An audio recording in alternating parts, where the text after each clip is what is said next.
Olá, meus amigos, graça e paz a todos vocês. Uma boa noite. Estamos aqui ao vivo nesse momento, hoje, dia 28 de fevereiro. Agora são 18 horas mais 2 minutos, horário de Brasília.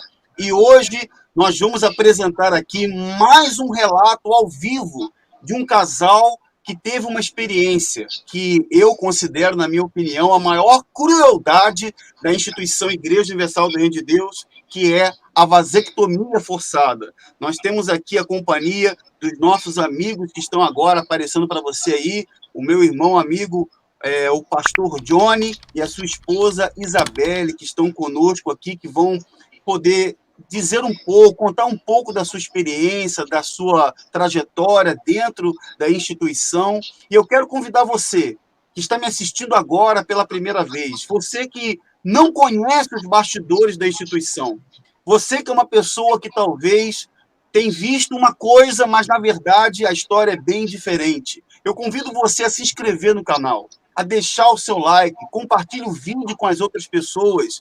Esse vídeo é um vídeo que vai, com certeza, ser muito forte e, no final deste vídeo, nós temos um recado que, com certeza, vai abalar as estruturas do sistema religioso. Então, hoje eu estou recebendo aqui, com muita alegria, com muito prazer, os meus amigos, meus irmãos. Muito boa noite, pastor Johnny. Deus abençoe o senhor. Como você está? Boa noite, Davi, aloha, e para todos aí que nos assistem também, uma boa noite.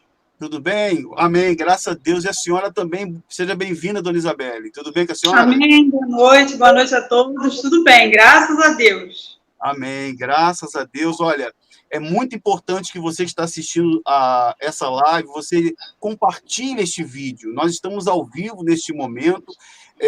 Eu estou fazendo aqui no meu canal uma conversa com vários pastores que estiveram dentro da instituição universal e passaram pelo que eu chamo da ditadura da vasectomia, a imposição da vasectomia.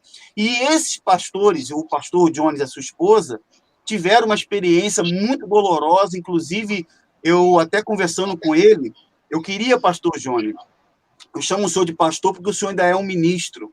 Eu creio que o senhor... Na nossa concepção não existem ex, não é verdade? Com certeza. Todos são ministros de Deus. Então, eu queria... O chamado veio de quem? Veio de Deus. É verdade. É verdade. Eu queria, antes da gente conversar aqui, conversar com vocês dois, eu queria poder... deixa eu primeiramente ver aqui como é que nós estamos aqui, para poder saudar algumas pessoas que estão chegando com a gente aqui através da live. Sejam muito bem-vindos, você que me acompanha aqui do Brasil, você que nos acompanha dos Estados Unidos, você que nos acompanha dos países africanos também, sejam todos muito bem-vindos. Eu estou vendo aqui as pessoas já participando aqui da live conosco, mas eu queria poder abrir aqui essa live, meu irmão Johnny, para comentar aqui uma publicação que você fez, uma publicação Sim. que, do meu ponto de vista, foi um desabafo. Eu quero poder começar com você aqui, conversar, mas eu quero poder ler essa publicação para as pessoas. Essa publicação que ela é até muito emocionante, porque eu vejo muita sinceridade nas suas palavras aqui. Eu quero compartilhar essa publicação. Você publicou essa publicação aqui assim: amigos, eu entendo o nó que deve estar na cabeça de muitos. E também, eu também... Assim que o bispo Macedo disse que era a favor do aborto, coisa que todos nós já divulgamos aqui no nosso canal, não é uma novidade para muitos, inclusive ele já fez uma reunião pública falando sobre isso, fiquei totalmente abismado. Pensava comigo, como vou obedecer ordens de alguém que é a favor do aborto? Lembro que, na época, alguns obreiros me procuraram e entregaram o uniforme. Confesso que fiquei muito abalado religiosamente, pois o bispo ser a favor do assassinato de crianças era totalmente reprovado por Deus e pela Bíblia. Mas segui em frente como fomos ensinados. Olhe para Jesus. Mas eu pensava, como vou olhar para Jesus se o líder me dá toda a direção para ser passada na igreja? Ele age dessa maneira. Tempos depois, o bispo Macedo veio a público e confessou que bebia cerveja. Agora você imagina como ficou minha cabeça. Nós sempre ouvíamos ele e outros líderes dizer que isso era do diabo, etc. E eles bebendo cerveja, uísque, e outros, provavelmente, muitos obreiros ficaram escandalizados e saíram. Lembro do esposo de uma obreira que começou a beber porque disse que se o líder bebe cerveja, eu também posso beber. Eu sei que essas coisas que eu tenho postado têm deixado muitos com um nó na cabeça. Eu também fiquei assim, mas não queria acreditar naquilo que estava diante dos meus olhos. Mas claro que a neve. Outras coisas aconteceram, situações até mais graves, principalmente na política da instituição, quando tomei ciência do sistema de propina de troca de cargos na igreja, melhores posições, etc. Dentro da igreja, tudo com total aprovação do líder do Estado, bem como os líderes do bloco. Isso também me deixou com um nó na cabeça. Imagine você, um pastor ter que comprar uma posição de regional ou a permanência em uma determinada igreja. E isso não era um caso isolado. Bom, o tempo foi passando e eu percebi que precisava sair deste lugar. Esse processo de saída não foi de uma hora para outra, mas sabia que não tinha como ficar nesse andro por mais tempo. Depois descobrimos com provas concretas que o bispo Macedo havia comprado um apartamento de 9 milhões de dólares nos Estados Unidos, em Miami, que foi o Porsche Tower Design, que já denunciamos aqui várias vezes, inclusive antes da Fogueira Santa de Israel, que nós vamos falar sobre o assunto aqui. E o pastor Johnny continua assim nesse desabafo. Ele fala assim: pasmem, em plena época de Fogueira Santa, eu te pergunto, como poderia concordar com isso? Ele sempre nos disse que não era para termos nada. E ele sempre tendo tudo. Vale lembrar que na época que eu entrei, não existia internet, nem tínhamos acesso a celular, nada disso. Então, não tínhamos as informações que temos hoje. O líder sempre diz que os que saem da instituição foi porque enganaram, e etc. Eu pergunto a vocês, quem enganou quem? Ele sempre diz que os pastores não têm nada. E sempre teve tudo. Enfim, ele sempre teve tudo, o bispo Macedo. Enfim, depois descobrimos que ele havia comprado um banco e que estava comprando várias empresas que não tem nada a ver com o evangelho. Mas, nessa altura, isso não me escandalizava mais. Bom, amigos, são muitas coisas que daria para colocar aqui, mas a hipocrisia era evidente em tudo que eles faziam e falavam.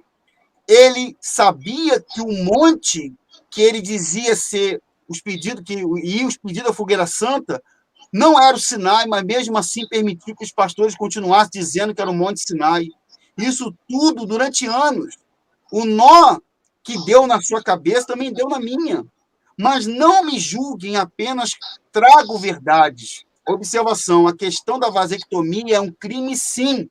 E os pastores de Angola estão com a verdade. Olha, esse relato do pastor Johnny é muito forte. E eu vou abrir aqui as linhas aqui do chat para as pessoas comentarem. Pastor Johnny, boa noite ao senhor. Eu quero comentar sobre esse desabafo. Esse desabafo que foi colocado nas redes sociais. Eu queria perguntar quanto tempo o senhor ficou na Igreja Universal? Como que o senhor conheceu a Universal? Se eu puder começar aí por aí, eu acho que já é um caminho. Seja bem-vindo. Boa noite, então. Boa noite, Davi. Então, o que acontece? Eu gostaria até de frisar algo. Às vezes, as pessoas, elas perguntam e até mesmo questionam.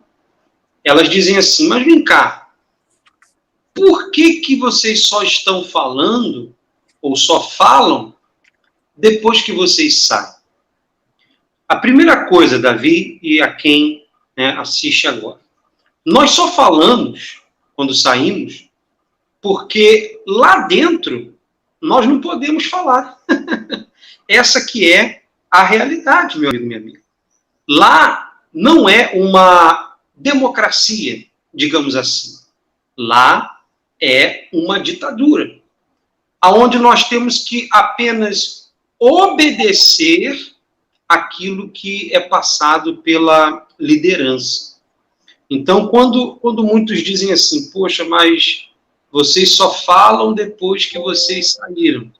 Bom, se nós falássemos qualquer coisa dessa natureza, enquanto nós estávamos lá, nós seríamos punidos, nós seríamos retaliados de diversas formas e maneiras. Tá? A prova disso é que se um obreiro, vou dar um exemplo aqui, um obreiro ele questionar uma determinada ordem, né, da instituição ou de um determinado líder, se ele questionar, ele não obedecer, coisas assim do gênero, ele vai ser punido também. Então, os próprios obreiros sabem que temos que obedecer apenas. Mas que as ordens sejam absurdas, né? Em muitos casos, como são os casos aí das vasectomias, ordens até criminosas, temos que seguir e obedecer. Mas, enfim, Davi, eu fiquei 22 anos como pastor da instituição. E quando eu entrei ainda muito novo, eu tinha aí os meus 16 anos, né? 15 para 16 anos quando eu entrei, e já ingressei para ser pastor da instituição. E aí eu passei por todo aquele processo, como vocês sabem, né? Auxiliar, aquela coisa toda, né? Enfim, até chegar ali a pastor, enfim, e fiquei os 22 anos. Foram muitas experiências, tá? Muitas experiências que, de fato, faltaria aqui tempo para a gente falar tudo.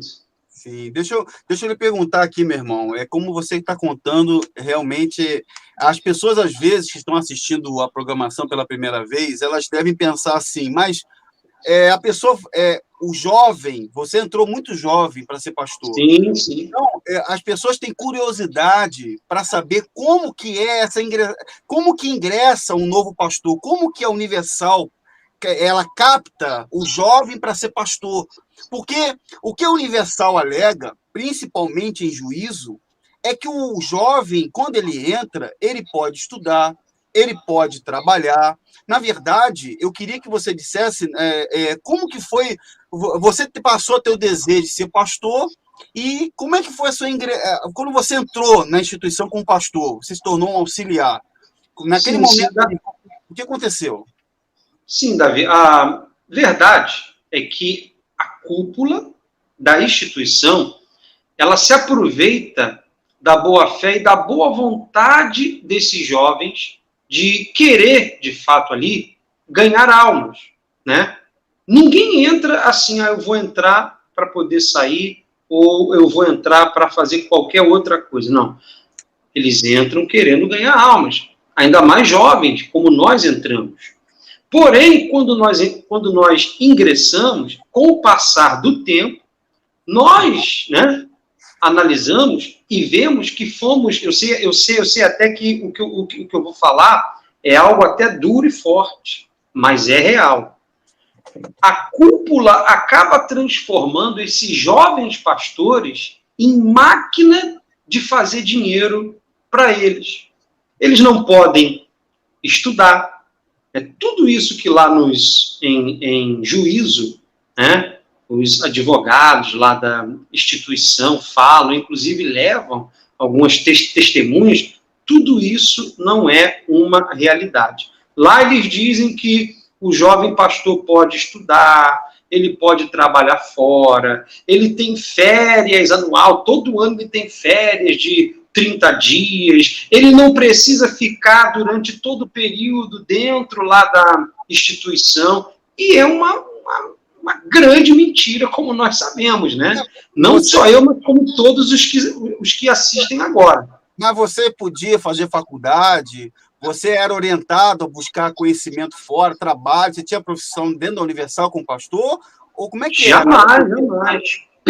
Pelo contrário, eles ainda diziam que tudo que nós fôssemos ali fazer tinha que ser relacionado à instituição, né? Seja livros, seja uma leitura, seja lá o que fosse. Ninguém podia fazer uma faculdade, nada do tipo, Davi. Você tinha que viver exclusivamente 100% ali para a instituição. Todos sabem disso. Se você for agora, nesse momento, lá numa instituição, né, lá na Universal, você vai encontrar lá um jovem pastor que está ali o dia inteiro. Compreende? O dia inteiro.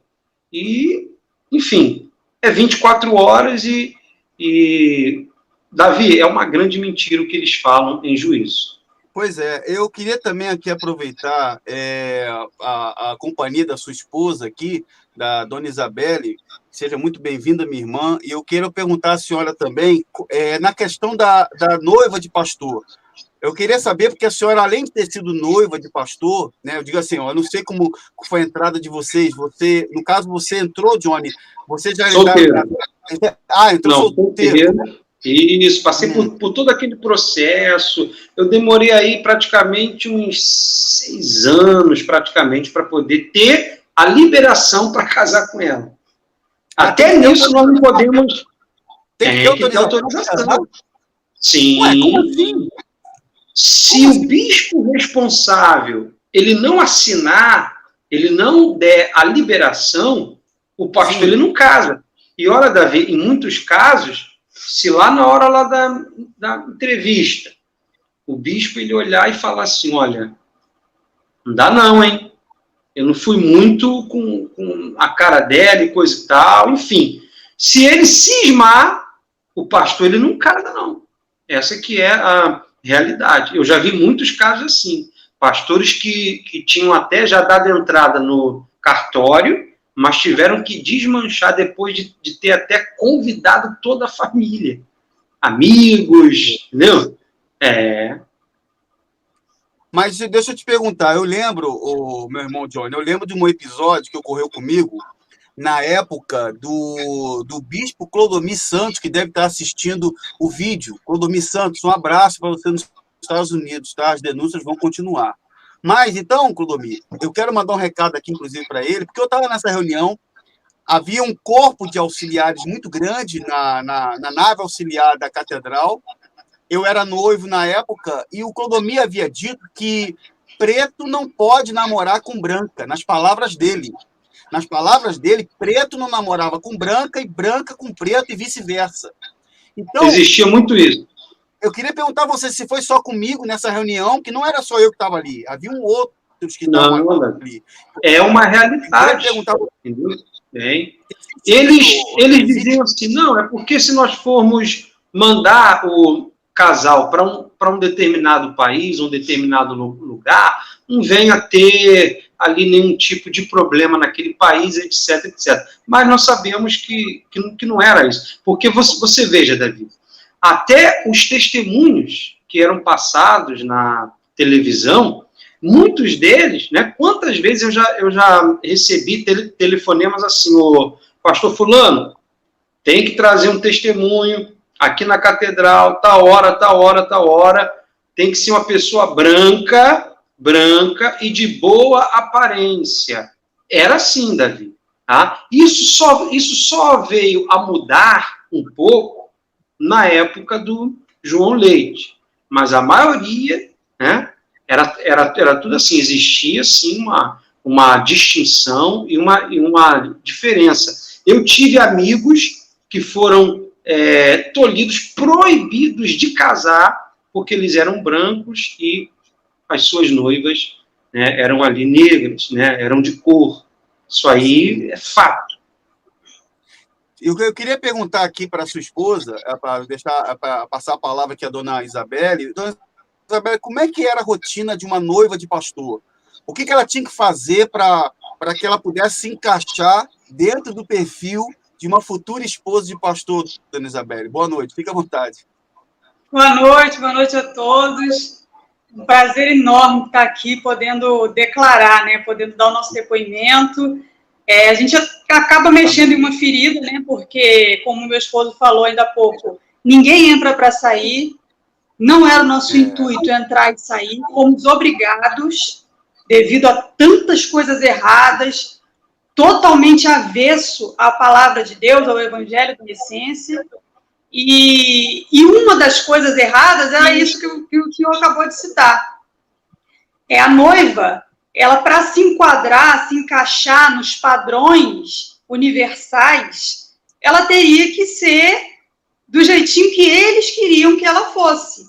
Por quê? Porque tudo que a instituição ela faz é voltada para o benefício deles.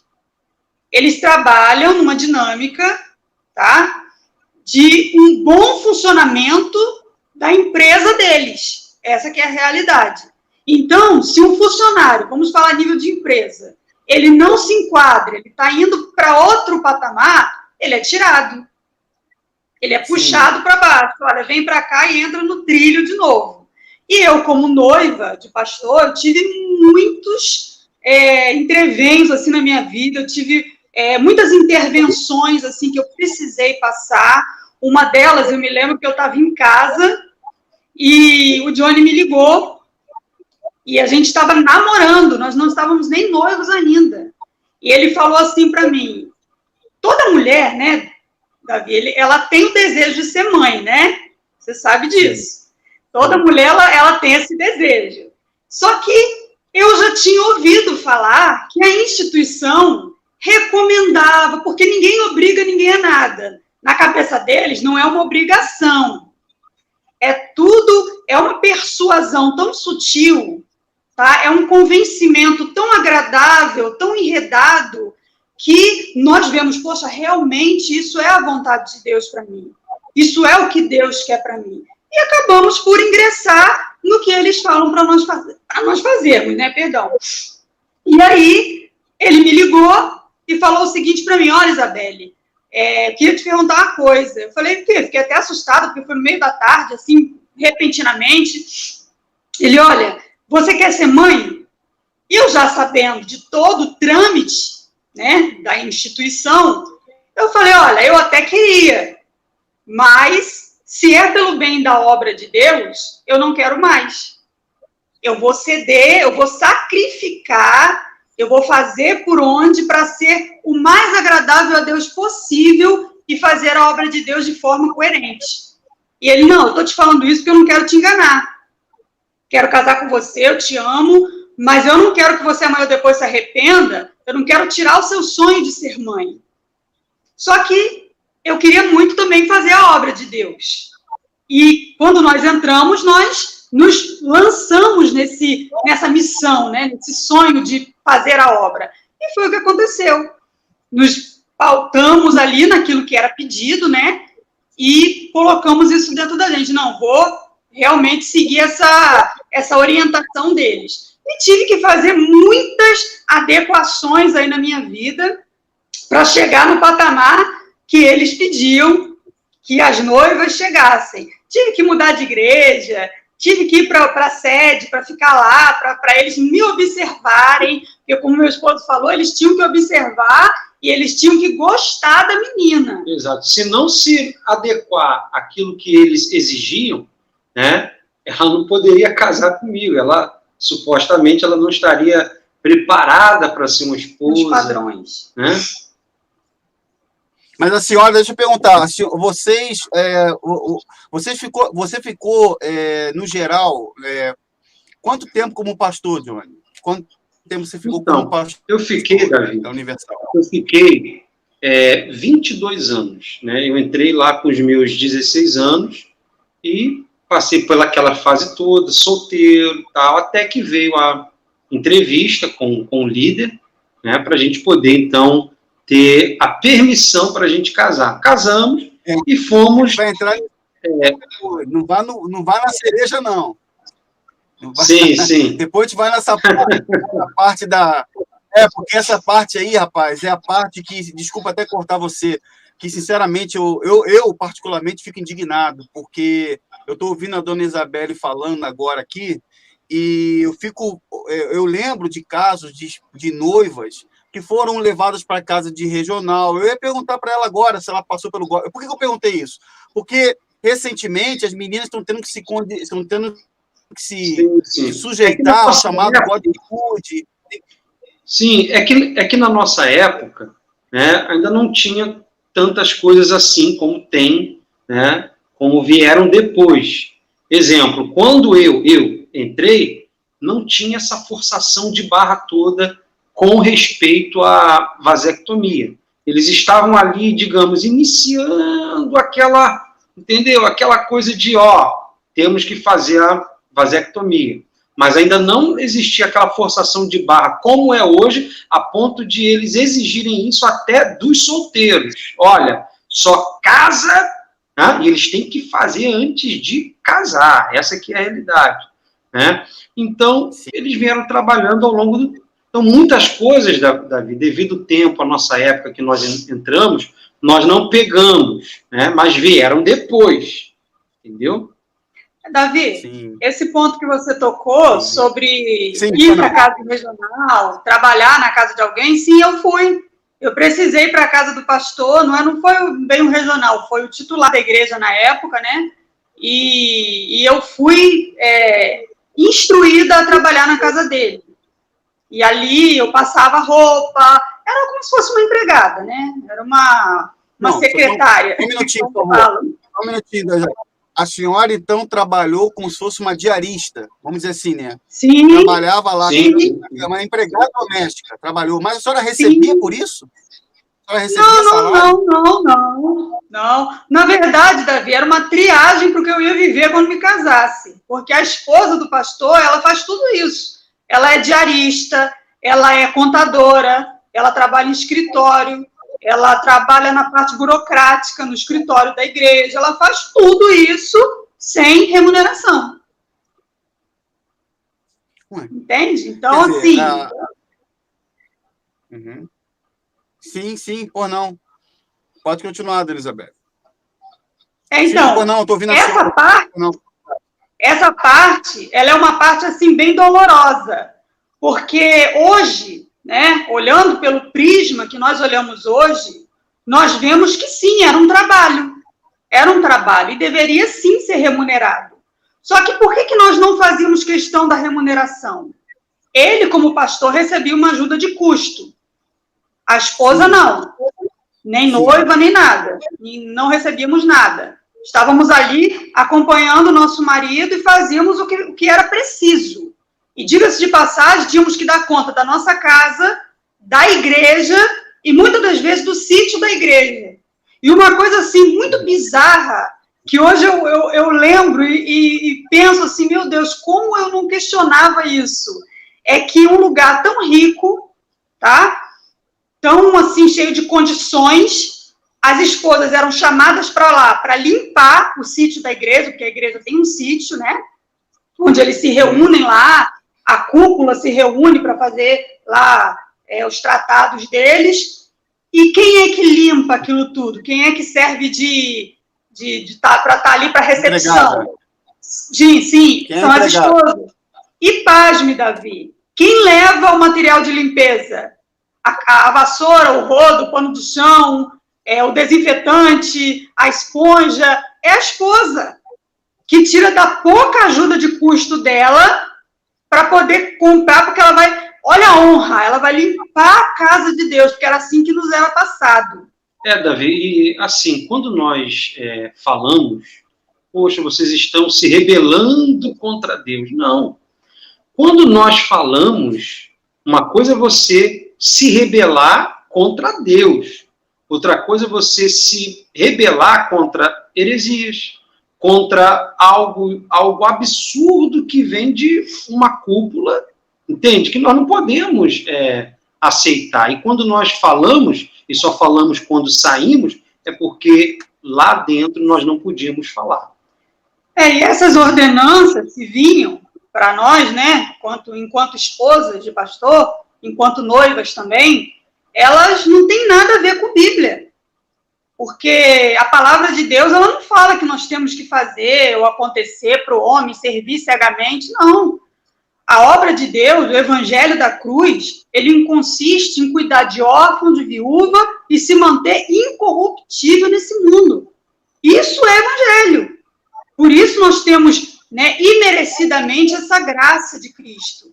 Mas, na concepção deles, para entrarmos nos padrões deles, o que nós precisamos fazer? Se adequar no que eles querem. Não sei se você já ouviu falar, essas pessoas que acompanham nosso relato nesse momento, elas já ouviram falar do mito da caverna de Platão. Depois que acabar a live, não sai agora não para ver. Quando acabar a live, você procura lá no Google, mito da caverna de Platão, ou leia o livro, que você vai ver que é exatamente o que os pastores e as esposas universais vivem.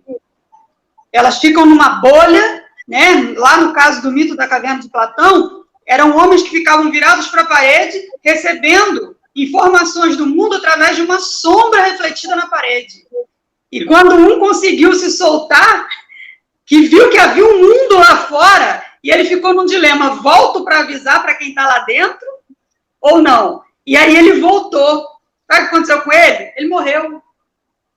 Porque quem está lá dentro, muitas das vezes, quem está lá dentro não tem a dimensão de que está sendo escravo. Está sendo feito de escravo. E não é isso. Nós somos escravos livres de Cristo. Temos que ser escravos de Cristo, não do homem. E você veja, Davi, como eu botei aí no meu relato, né, foram muitas situações que eu passei, tanto eu como a minha esposa, até chegar, digamos, ao ápice, onde eu tive que tomar uma atitude para poder sair. E uma das situações, Davi, de várias, mas uma delas que me deixava, sabe, assim, digamos, de cabelo em pé, e foi onde eu percebi que eu tinha que sair dali. Eu tinha que me preparar de alguma maneira. Eu analisei e vi que eu não iria conseguir ficar ali por muito tempo. Qual situação que me deixou ali de cabelo em pé, digamos assim? Davi, lá na instituição, né, os pastores, eles sabem disso. Os pastores, algumas esposas sabem disso. Existe um esquema de propina para se assumir determinadas posições, como região, como determinadas igrejas que têm um valor financeiro mais elevado. E funcionava como? Né? O líder, isso sempre existiu. Sempre existiu. Só que quando criaram os chamados blocos, Davi, isso virou uma febre, principalmente aqui no Rio de Janeiro, onde chegava-se ao ponto, Davi, de eles venderem ou exigirem propina até para enviar auxiliar para as nossas igrejas. E Bud era R$1.500. Era R$1.500. Você tinha que, digamos, negociar com o pastor lá da catedral, lá do setor. E aí, fulano? E aí? Estou precisando aí de um auxiliar ou de um terceiro aqui na minha igreja, na minha sede, tal. E aí tinha que existir aquela negociação. Jogador de futebol. Sabe, Davi? Jogador de futebol. Imagina, eu teria que vender o meu ministério para poder assumir uma determinada posição. E isso ali, para mim, Davi, era um absurdo. Por quê? Davi ele foi achado de trás das malhadas. Deus o achou. Então, todo pastor, né, tem aquele sonho. Não, um dia, se eu chegar em uma determinada posição, atingir um determinado patamar, ou assumir uma determinada igreja que tem um determinado valor, os pastores sabem do que eu estou falando, né? Vai ser porque Deus ele me achou, Deus ele me encontrou. Mas, na verdade, Davi, infelizmente, tristemente, muitos casos eram à base da propina. Por isso que muitos pastores, até sinceros, eles não entendiam o porquê que eles, né, com o ministério ali, entre aspas, tão bom, né, eles não iam para determinados lugares, eles não assumiam determinadas igrejas, eles não tinham determinados contatos, né, e intimidade com a cúpula, e etc, etc, etc. Davi não era um caso isolado.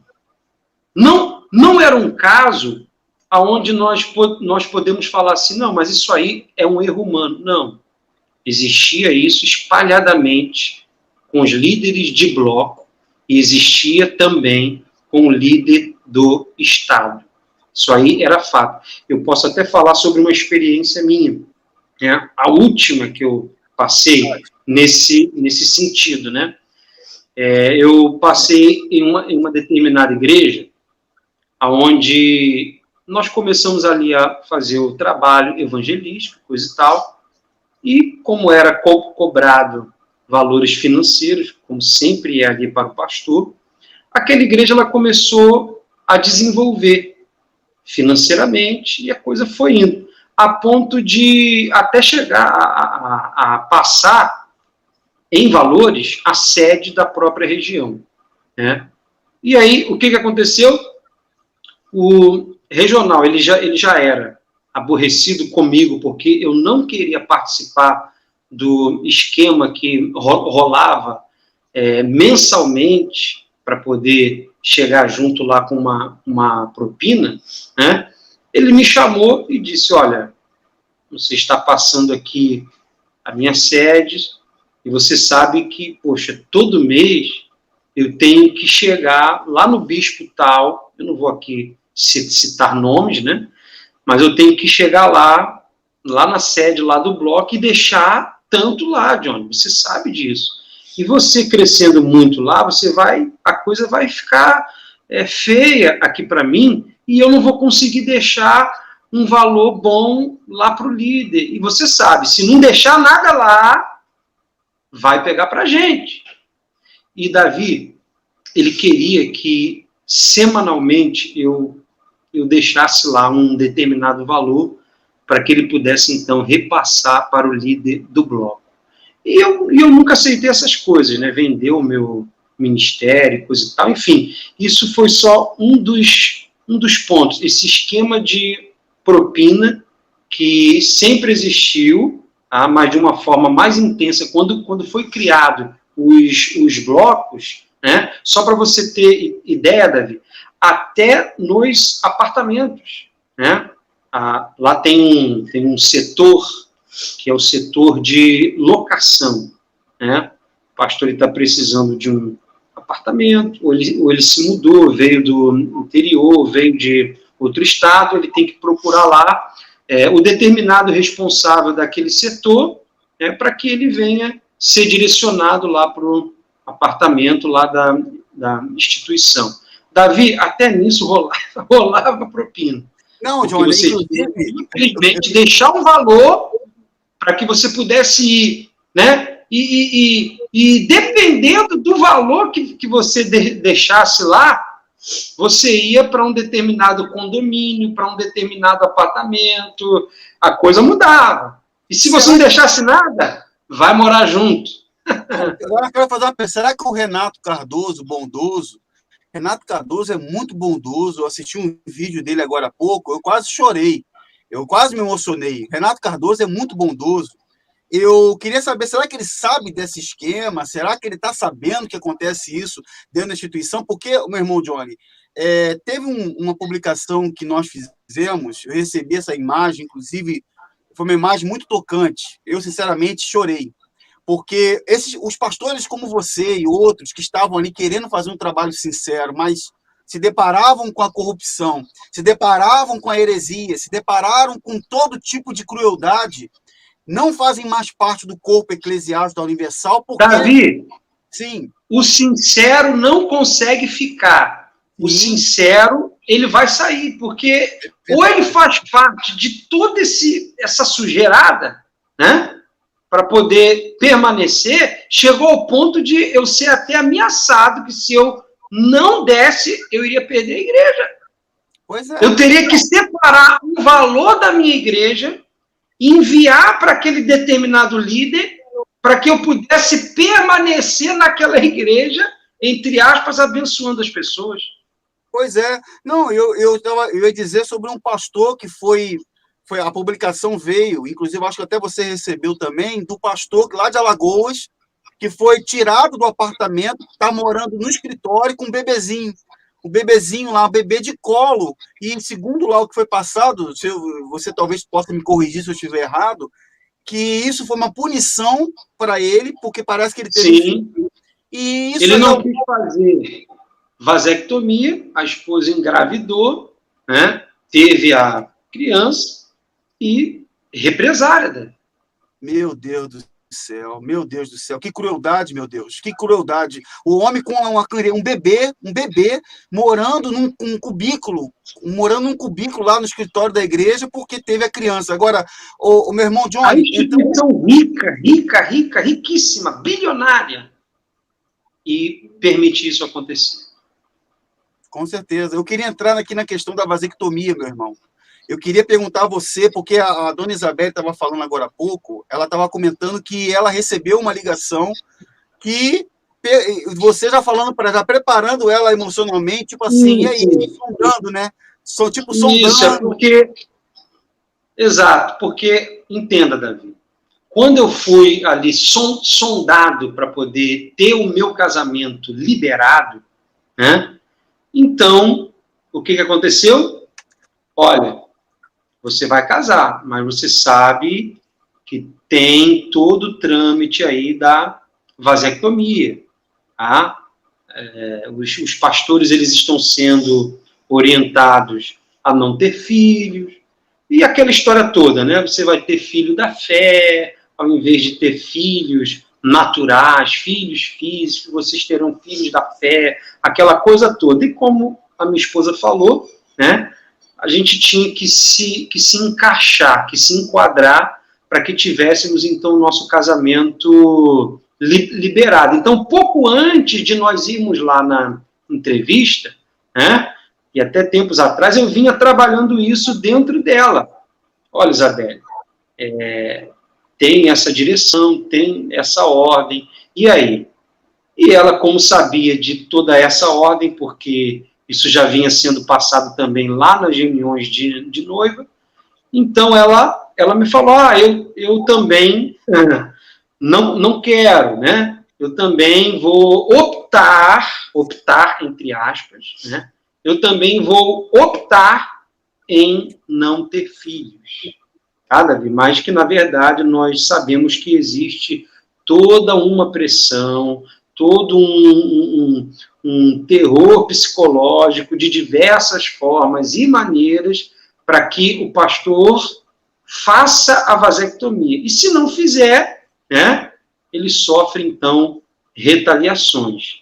E quando nós fomos para entrevista, né, para que houvesse ali o nosso casamento, então, ser liberado, porque, como eu falei, Davi, o pastor, para que ele venha casar, ele tem que ter a liberação do bispo estadual. Se ele não assinar, o pastor ele não pode dar entrada no casamento e etc, etc. Então, quando nós chegamos lá, né, foi o grande dia da entrevista, para a gente poder, então, ver se iríamos casar ou não, se o bispo iria aprovar ou não. Né? Quando chegamos lá, assim que sentamos diante lá do bispo, a primeira coisa que ele pergunta, Davi, pegou com quanto e tá com quanto, rapaz? Imagina, Davi. A minha esposa... Para aí. Você que não está entendendo. Vamos traduzir, meu irmão, porque... eu vou explicar. Porque a pessoa está pensando o seguinte, não, peraí, eles são pastores, aquilo lá é uma igreja, aquilo lá é um trabalho sem fins lucrativos. Mas o pastor na Igreja Universal do Reino de Deus, como eu canso de dizer no meu canal, ele trabalha por meritocracia. Quanto mais ele arrecada, mais ele cresce. Então, cresce no quê? Cresce nas almas, é nas pessoas, é nos batizados nas águas? Não. Pegou com quanto é o quê, pastor Johnny? Fala aí, pastor Johnny. Então quando ele perguntou isso, a minha esposa, que era a minha noiva, ela não entendeu nada, né? Ela já ficou, porque eu não passava essas informações até então ali para ela, né? Eu tentava ali poupá-la ali ao máximo, né? Dessas informações, digamos assim, né? Então, quando ele perguntou, pegou com quanto e está com quanto, ela pensou que o líder estava falando sobre a quantidade de pessoas que dava na minha igreja e que estava dando. Mas não, Davi. Ele estava perguntando quanto eu havia, né, qual o valor, quando eu cheguei naquela igreja, qual o valor, quanto ela dava e quanto ela está dando agora depois de 1 ano e meio. Davi, se no mínimo eu não tivesse dobrado o mês, o valor daquela igreja, Davi, eu não teria o meu casamento liberado. Ainda mais na época que eu entrei, alguns pastores sabem disso, que, meu amigo, se você não arrebentasse, como eles diziam, você não casava, né? Quando eles diziam assim, tem até vídeos aí espalhados pela internet, se não arrebentar, você não vai casar. Tinha um líder, Davi, que na reunião lá com os solteiros, ele falava assim, ó, nessa fogueira santa, se você não colocar 3 vezes mais, você vai voltar a auxiliar e você não vai casar. Então, Davi, tristemente, infelizmente, mas é uma realidade. Ele não estava me perguntando sobre a quantidade de membros, a quantidade de pessoas, ou se eu estava fazendo um bom trabalho naquela igreja. Ele estava me perguntando sobre o valor. Se eu conseguir, né, desenvolver financeiramente aquela igreja. Aí, Davi, muitos dizem assim, mas, poxa, por que vocês, vendo tudo isso e participando de tudo isso, vocês não saíram logo e coisa e tal? Davi, a parte religiosa, ela conta muito mentalmente para um pastor e para as pessoas que estão ali. Você veja que, por causa da religião, existem até pessoas que matam e morrem pela religião. Então, o que era colocado na nossa mente? E os pastores e esposas sabem disso. Eles nos diziam assim, o pastor que, de fato, ele é de Deus, ele cresce. Está vendo isso aqui?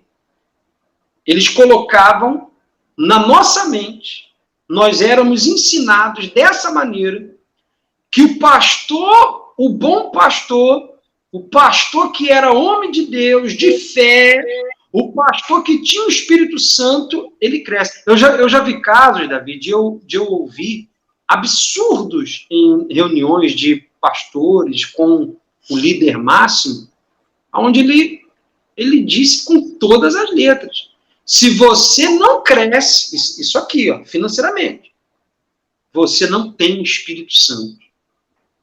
Aí você imagina, Davi, como que ficava a cabeça do pastor sincero, do pastor verdadeiro, né? Aquele que queria ganhar almas e coisa e tal. Inicialmente ele ficava confuso, né?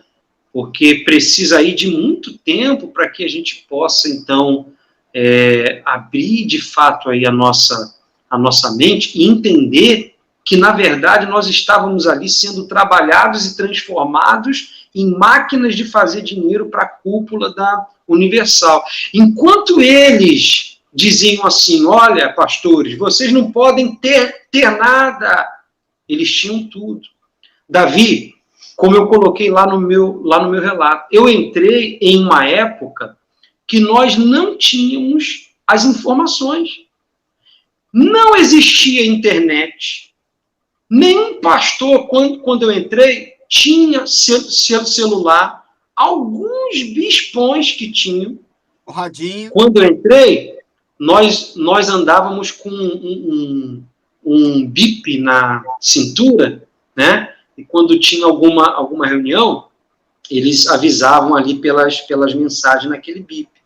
Então, nós não tínhamos as informações que nós temos hoje. Então, quando o líder dizia assim, nós que somos homens de Deus, não vamos ter nada. Eu, que estava ali entrando há pouco tempo, eu acreditava o quê, Davi? Bom, está todo mundo no mesmo espírito. Eu não posso ter nada, eles também não podem ter nada. Claro. Só que, na verdade, quem não podia ter nada era eu. Eram os pastores. Eles sempre tiveram espiões. Exato. Então, voltando lá para a entrevista lá, né? Deixa antes, só um minutinho, Johnny, só um minutinho. Sim. Só cortando aqui uns minutinhos, eu quero saudar aqui as pessoas. Vai comentando, pessoal, deixando o seu like aí. Eu quero aqui agradecer a participação das pessoas que estão conosco através do chat, pessoas aqui do Brasil, da Bélgica, pessoas da Argentina, amigos de Pernambuco, da Bahia. Tem muita gente aqui no chat participando ao vivo conosco, deixe seu comentário. Você também, que foi ex-pastor da Igreja Universal do Reino de Deus, deixe seu comentário aí também. O chat é livre para as pessoas que querem comentar. Você que também participou da instituição, deixe seu comentário. Quero agradecer aqui ao irmão Felipe Ferraz, que está nos ajudando aqui no Superchat.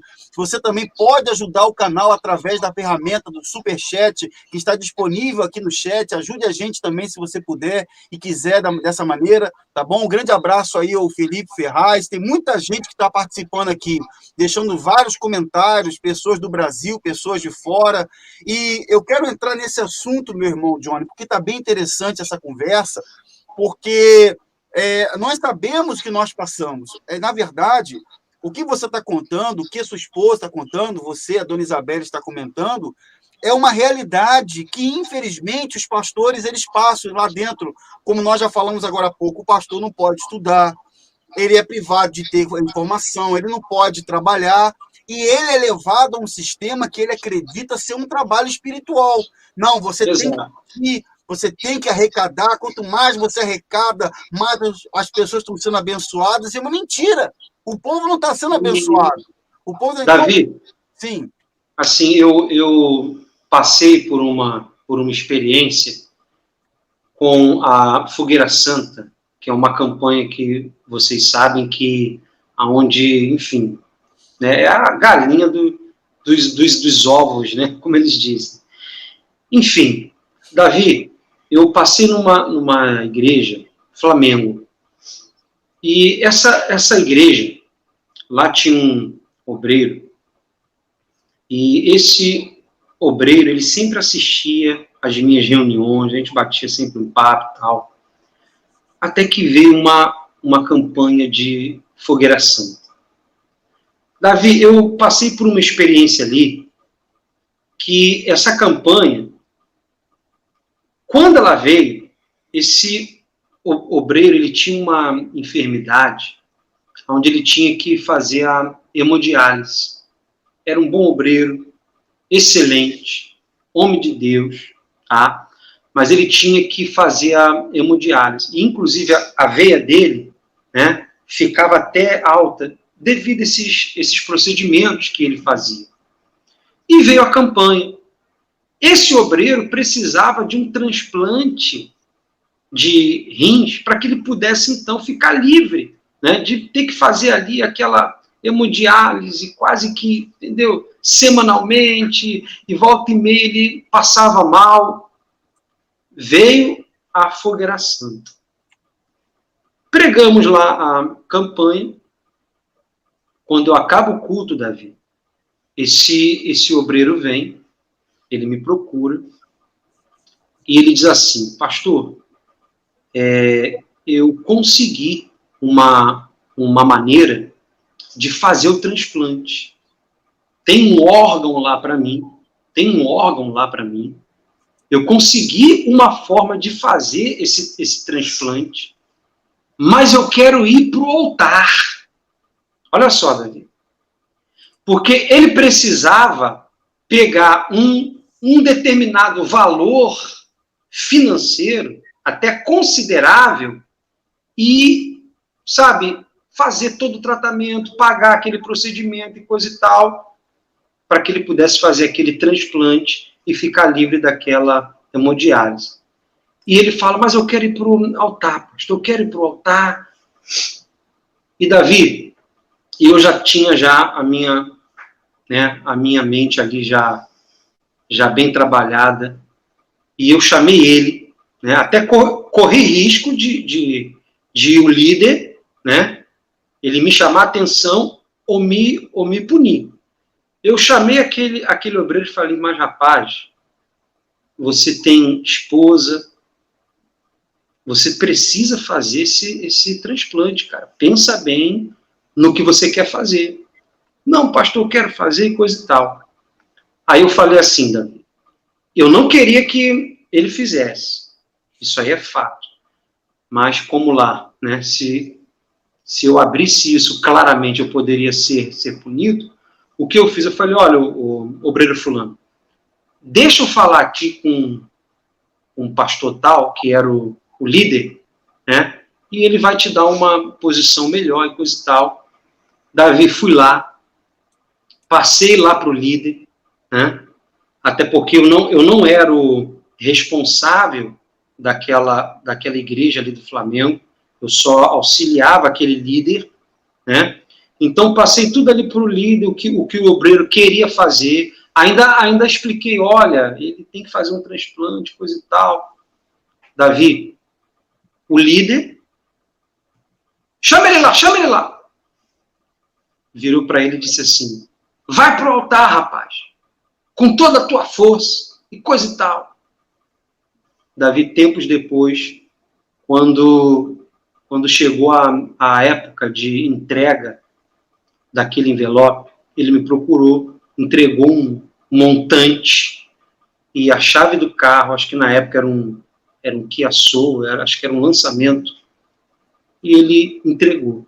Fui lá, dei lá pro regional, e como você sabe, né, ele todo feliz, arrebentou! Ele dentro do escritório, arrebentou!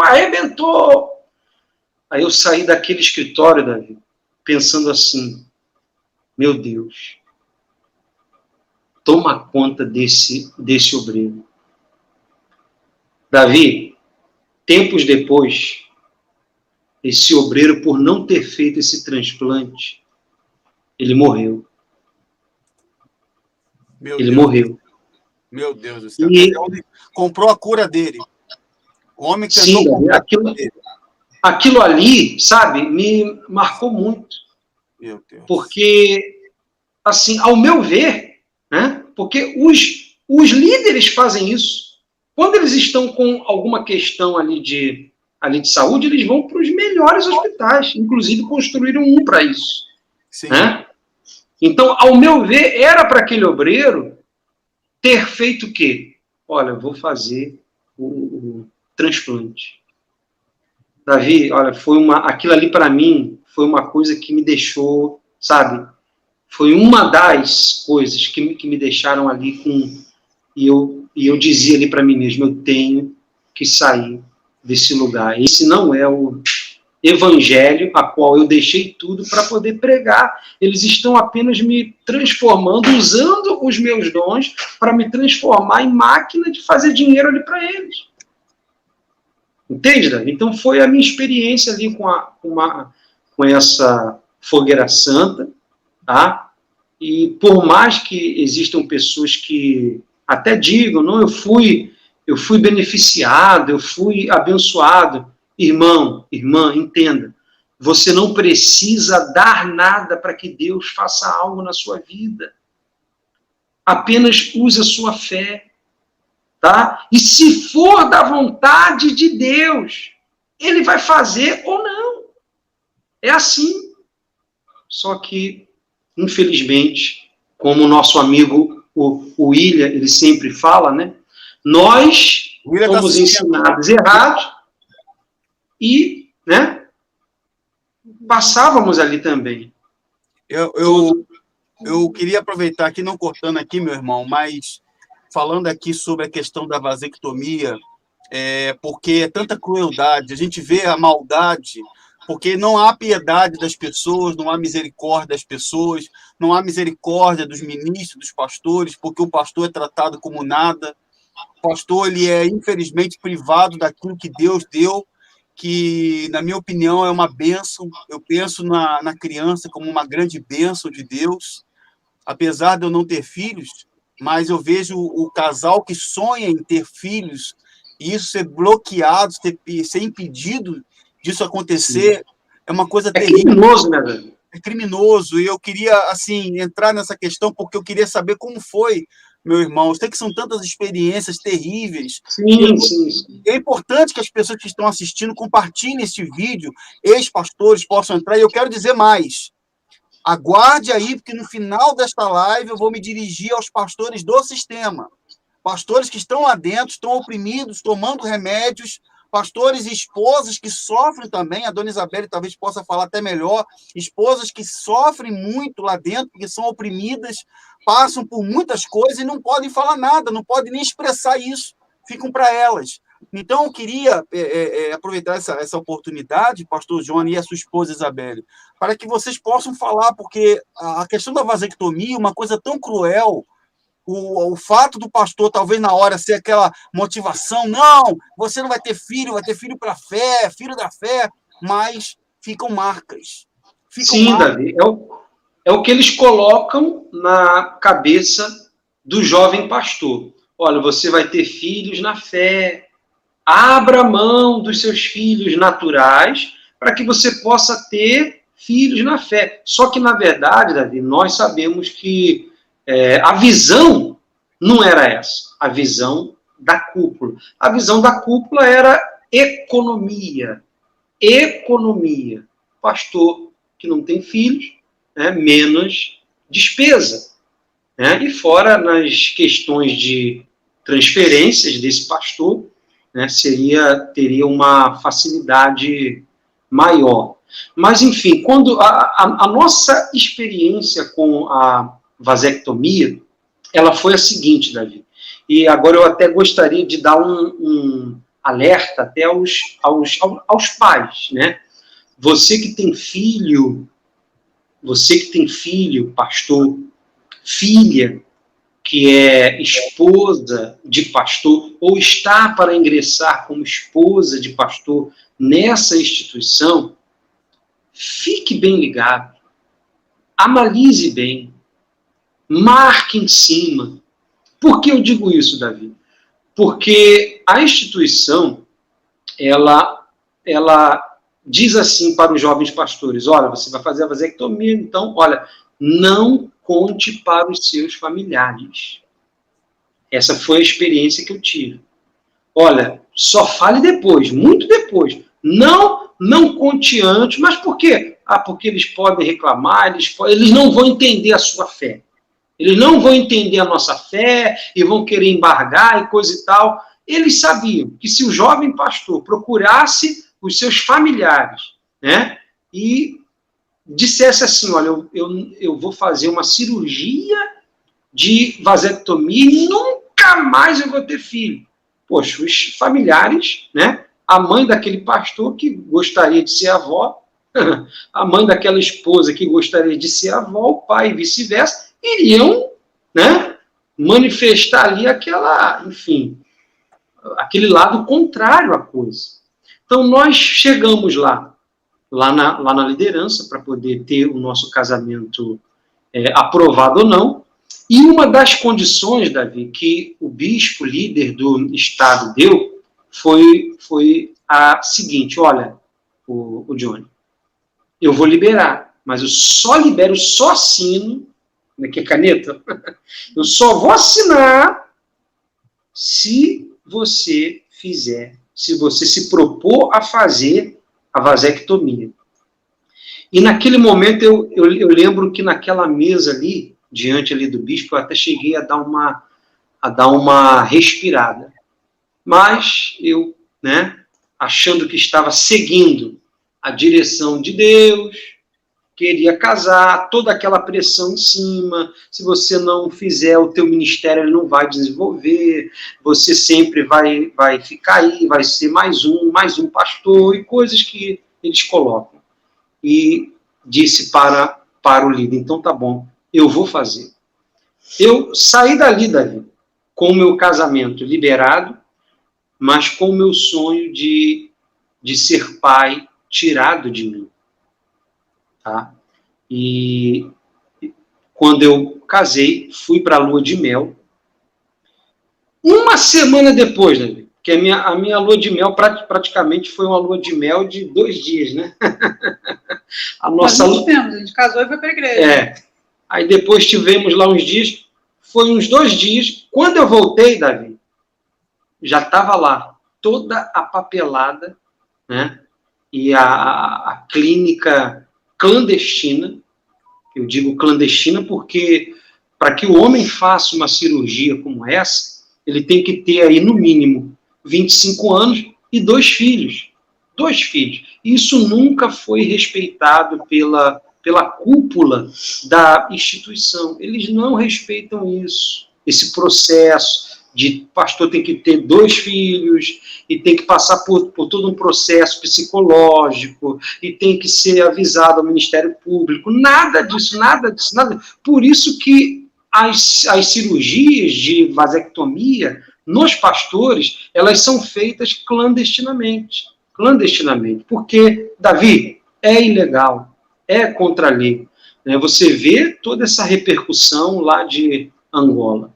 Então, quando eu voltei da lua de mel, de 2 dias, estava toda aquela papelada lá, né? E eu tinha que ir para a clínica em Del Castilho para poder, então, fazer a cirurgia. Quando eu cheguei lá, existiam vários casais de pastores, né? Ali também esperando para poder ter o seu direito de ser pai arrancado de si, tirado de si. Davi, você sabe que hoje nós temos um grupo muito grande de pastores, até no Zap, que são vítimas da vasectomia, foram vítimas dessa cirurgia. E, Davi, existem alguns que entram no meu particular e que conversam comigo. Olha, Davi, é triste. Cada situação inclusive, Johnny, eu queria abrir um parênteses aqui para o seu depoimento. Eu quero sinalizar aqui o relato do William Oliveira, nosso querido pastor William, que mandou aqui um relato. Eu quero ler esse relato aqui, aproveitar a sua oportunidade. Olha só o que o William colocou aqui. O William, pastor William, que teve uma grande experiência na instituição, colocou assim: eu, como pastor responsável de pastores, né, um pastor regional, fui orientado a levar os meninos, os garotos novos, a fazer a vasectomia. E também já fui orientado a levar uma esposa de 23 anos, sem filhos, a fazer laqueadura. Quer dizer, não era só pastor fazendo vasectomia, não. Eram esposas também, eram as futuras esposas, né, fazendo a cirurgia também para não ser pai. É uma coisa que eu acho cruel, porque quando você olha para um casal novo e pergunta para eles o que vocês querem, não, eu quero ter um filho, quer dizer, proibir um casal novo, um casal de ser papai e mamãe, de não ter família, de não constituir uma família. Então, eu queria passar até a palavra aqui eu quero aproveitar, abrir um parênteses, meu irmão Johnny, para passar a palavra para a dona Isabelle, para ver como que ela se sente.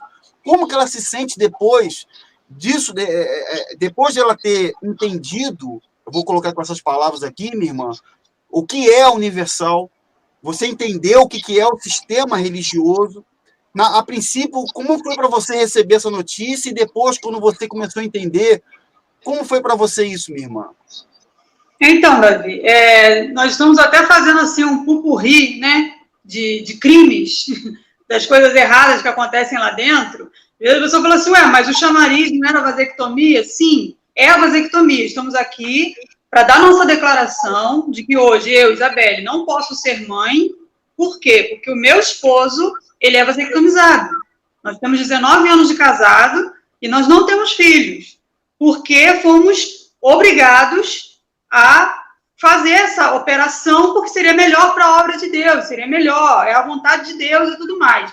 Como você está perguntando, Davi, hoje eu entendo que isso é um crime. Hoje eu vejo isso como um crime. Só que quando você está dentro do sistema, Mesmo que eu estivesse lá e eu não tivesse virado essa chave de que eu estou fazendo a obra de Deus, eu vou sacrificar em prol um bem maior, se eu não tivesse virado essa chave e eu quisesse, batesse o pé e falasse assim, não, amor, eu quero ser mãe sim, eu quero ser mãe. Se eu batesse o pé e falasse isso, aquele que é antagônico à vontade deles, está em pecado, está mal, é rebelde, está indo contra eles. Uma coisa assim que nos causa espécie é que ninguém pode ir contra a liderança. Se eu chegar num regional ou num bispo e disser, bispo, olha, eu não concordo com isso daqui, eu estou mal, eu estou em rebelião. Somos chamados de Corá, Datã e Abirão, para você ter uma ideia. Mas eu posso colocar Deus na parede. Como assim eu posso colocar Deus na parede? É uma das maiores heresias, que quando caiu a minha ficha, eu falei, eu pedi tanto perdão a Deus. Depois que eu saí, uma ocasião eu estava lavando roupa, eu estava na área de serviço da minha casa, e eu estendendo roupa, eu olhei para o céu, eu chorei copiosamente, eu falei, Senhor, tem misericórdia de mim, de tanta heresia que eu preguei e que eu vivi. Quantas foram as vezes que eu botei Deus na parede? Que eu falei, o Senhor me dá, ou dá. O Senhor tem que me dar, e não é tem que dar, Deus não tem que dar nada para a gente. E ali somos ensinados assim. E todo aquele que vai contra eles, está mal. Pois muito bem, fomos lá, nessa clínica clandestina, a qual ele falou, lá em Del Castilho. Um pastor levou a gente lá, porque era assim, né? Como o nosso amigo Michael, ele deu um relato dele umas semanas atrás, que vai alguém ficar lá vigiando até acabar o processo, né? Para saber que você fez mesmo. Você não vai sair dali sem estar operado. Conosco não foi diferente. Foi uma pessoa também lá, só que esse pastor ele tinha um compromisso. Meu esposo operou, e nós seguimos todo o trâmite, né? Tem que ir em jejum e tudo mais. E assim, opera, corta, amarra, faz tudo, é um açougue, sabe? É um negócio assim, podendo até pegar uma infecção, podendo pegar uma doença, uma bactéria, morrer, eles não ligam, tá? E fomos lá, ele fez a operação, fez tudo direitinho. Quando terminou, pode levantar. Assim, como se tivesse amarrado o tênis dele, né? Pode levantar, vamos lá, veste a calça, vamos lá. Foi, ele saiu. Quando ele saiu, que ele estava vindo ao meu encontro, eu fui, né, estávamos assim, num lugar onde tinha os orelhões, assim, próximo. Eu liguei, naquela época, como ele falou, né, celular era bem complicado, e eu liguei para esse pastor para nos buscar. E enquanto eu estava ligando para o pastor para vir nos buscar, meu marido falou, Isabela, eu não estou me sentindo bem, eu vou desmaiar. E eu falei, pelo amor de Deus, eu sou pequena, ele também é pequeno, mas eu sou menor que ele. Falei, não caia aqui não, que eu vou conseguir te segurar. E eu com medo dele cair no chão, arrebentar os pontos, vê a nossa situação. Pinta um quadro aí, terrorista, do que acontece com um casal que foi ali de todo o coração, fazer a obra de Deus, como ungido para ganhar alma, para abençoar as pessoas, para anunciar o evangelho da cruz, ter que passar por situações como essa, humilhante. Aí um rapazinho que estava numa praça de alimentação veio e me ajudou a juntar meu marido do chão, me ajudou ali, botou ele sentado, deu uma água para ele. Aí um determinado pastor veio, nos levou para casa. Ainda estávamos em lua de mel. E não podíamos concluir lua de mel com veemência, porque ele estava operado. Então, assim, são coisas que não bate, sabe? Mas tudo era em prol da obra. Tudo tinha um fundamento espiritual, vocês estão sacrificando, olha lá na frente, e tudo tem um argumento bíblico. Não há aquele que deixe casa, que deixe mãe, que deixe pai, que não receba o cêntuplo na terra e no porvir a vida eterna. Sempre tem.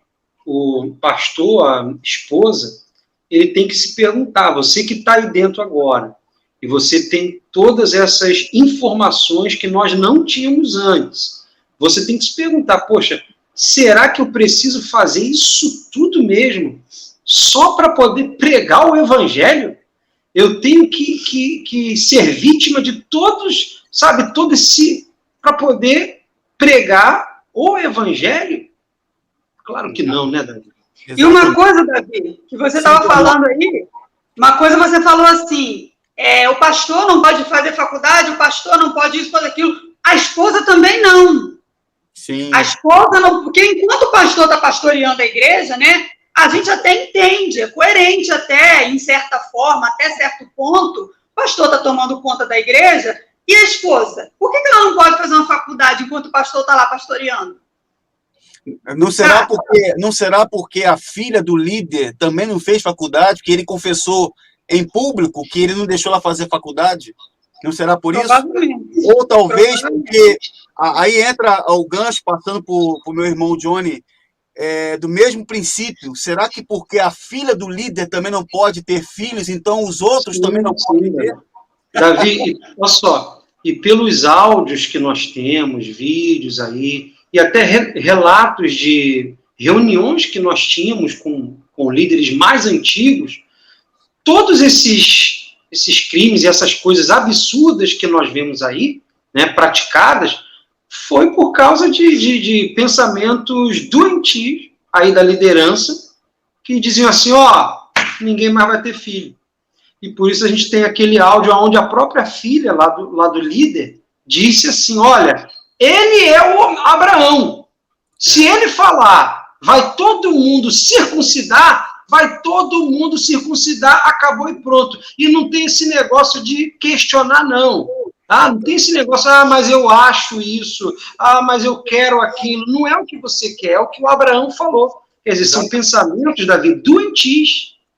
Exatamente. Deixa eu perguntar a dona Isabelle, a senhora passou por essa experiência, vocês dois passaram pela experiência, porque vocês são um só, né? Eu vejo vocês como um só diante de Deus, então eu digo assim, ele sentiu a dor e a senhora também sentiu, mas eu queria perguntar uma coisa para a senhora aqui, depois de ter acontecido isso, vocês sinceramente, vocês se arrependem de ter feito essa cirurgia, se soubessem que aquilo ali não tinha nada a ver com a obra de Deus, hoje vocês se arrependem? A senhora, por exemplo, se arrepende? Com certeza. Para você ter uma ideia, Davi, a minha mãe, ela é filha única. Uhum. E eu acredito que um dos sonhos dela era ter muitos netinhos, né? Era ter ali a casa cheia, porque ela não teve irmãos. Sim. Então, ela ia suprir essa necessidade, né? Tendo os netinhos dela. E eu tenho uma irmã, minha irmã tem um filho, né? E eu seria essa outra pessoa que iria proporcionar essa alegria para minha mãe. Mas, infelizmente, não. Entendeu? Então, sim, nós nos arrependemos, sim. Né? Nós não teríamos feito isso se nós tivéssemos a cabeça que nós temos hoje. É como ele falou, é muito fácil você pegar um jovem que está vulnerável, que está ainda formando um caráter, né? Que não tem muita ciência da vida, aí chega uma pessoa muito mais velha, muito mais experiente, e fala assim, olha, rapaz, faz isso que vai ser o melhor para você. Olha, lá ainda usavam esse termo assim, que eu me lembro muito bem. Lá na frente você vai me agradecer pelo que você está recebendo agora, sabe? E a gente sabia que, infelizmente, hoje a gente sabe que tudo é mentira. Que tudo foi por um propósito maior. Eles estavam querendo que o curso da coisa continuasse ali do jeito deles. Exato. Visando economia financeira para a instituição e visando que o pastor ele tivesse mais tempo para dar mais lucro. Sim, é verdade. É triste, Davi, mas é verdade. É verdade. Vocês depois... Agora eu fico pensando quantos pastores no Brasil e no mundo hoje fizeram essa mesma cirurgia e não tem apoio, não tem não existe uma organização, uma instituição, uma associação que possa cuidar de pastores que fizeram a vasectomia, pararam de estudar, hoje não podem ser inseridos no mercado de trabalho, porque o pastor sai da instituição, a gente tem milhares de relatos, e pastor e esposa, né, como a senhora colocou bem, não é só o pastor, a esposa também está ali com ele e ela também sofre com ele, né, ela é privada. Então, eu fico me perguntando, né, sobre o apoio que esses pastores precisam ter nessa hora, o apoio que eles precisam ter das esposas também, porque muitos perderam, hoje não podem ser pais. Eu ia até perguntar isso, se já passou isso por vocês, de ter sido um sonho, se vocês não almejam ainda ser pais, ainda é um sonho para vocês ainda, essa questão? Então, Davi, hoje nós estamos bem, né? Graças a Deus, tá?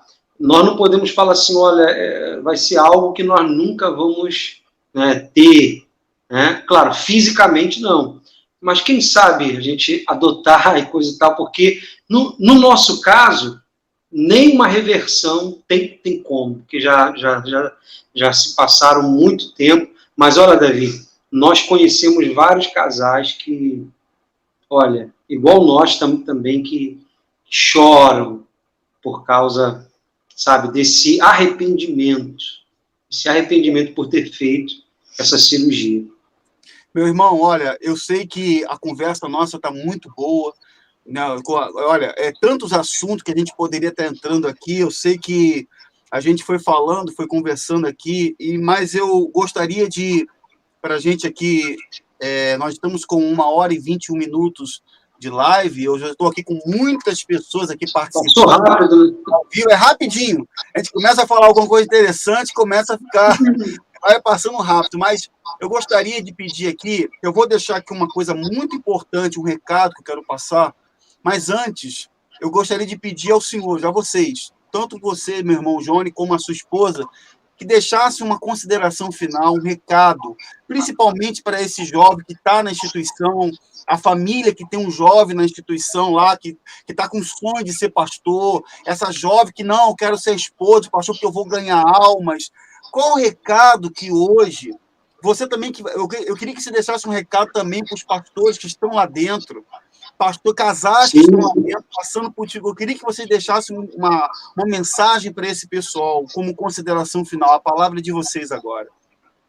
Sim, Davi, olha só, eu gostaria de me dirigir, principalmente, né, aqueles que estão ainda dentro do sistema. Eu sei que, vamos colocar aí, uns 70% gostariam, isso aí é fato, eu estive lá, eu sei disso, gostariam de sair. E não saíram ainda porque não tiveram ainda oportunidades, de diversas formas, e inclusive financeira, porque quando o pastor entra, Davi, ele, né, como é pedido para que ele não tenha nada, imagina, depois de 20 anos, ele se vê com o desejo de sair, né, fica muito difícil mesmo financeiramente. Mas eu gostaria de falar com vocês uma coisa. Olha, por mais que seja difícil, que você imagine que venha passar dificuldade aqui fora, tome uma decisão, tome uma atitude. E eu gostaria também de falar com vocês, você que está dentro e você que está fora aí do sistema, você pastor. Hoje existe um homem que está preso nesse momento, e inclusive é o aniversário dele, o Gladys. Ele está lá preso agora, nesse momento. E vocês sabem que ele só está preso lá até hoje porque ele quis ajudar vocês. Ele quis ajudar vocês a sair desse sistema, porque vocês sabem que se não fosse isso, essa ajuda que ele se propôs a dar, né, essas investigações elas correriam o seu curso aí normal e ele estaria aí. Mas, porque ele quis ajudar vocês, hoje ele está lá, no seu aniversário, preso. Então, meu amigo, pastor, você aí, né, e esposa, crie um meio, crie coragem, tá? Mas não fique aí sendo manipulado por essa instituição. Então, como consideração final, eu quero deixar aqui o meu agradecimento por essa oportunidade, primeiramente a Deus, né, e quero agradecer também você, Davi, que Deus te dê muita força, muita sabedoria, para você continuar assim com esse canal. Eu quero até falar algo particular, que quando eu ainda estava dentro do sistema, que eu achava que eu estava fazendo a obra de Deus e que estava tudo bem, eu via canais como o seu, né, de denúncias, canais sérios, e eu questionava esses canais.